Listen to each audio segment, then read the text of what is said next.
All right, our next section is talking about multiplying fractions, which we kind of turned the last section into. You'll need to remember this idea of even number of negatives being positive and odd number of negatives being negative, because they're going to start throwing more and more at us. So if I have negative 3/5 and I multiply it by a negative 1/4, then it doesn't matter where my negatives are. All I need to realize is I have a negative times a negative, and I know that that's even, so it's going to give me that positive number.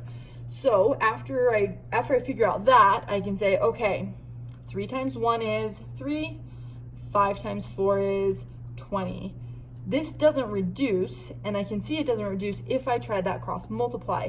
3 has a factor of 3 and 1, 1 has a factor of 1, 5 has a factor of 5 and 1, 4 has a factor of 2 and 2. None of those overlap, so I can't reduce it, so this is going to be my answer. Let's do another one. 5/12 times a negative 12/5. This one, you'll notice I have a positive times a negative, so my answer will be negative.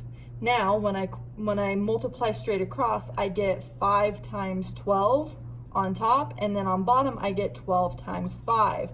I wrote it like this so you can see how it would work when we're cross-canceling in something that looks other than this.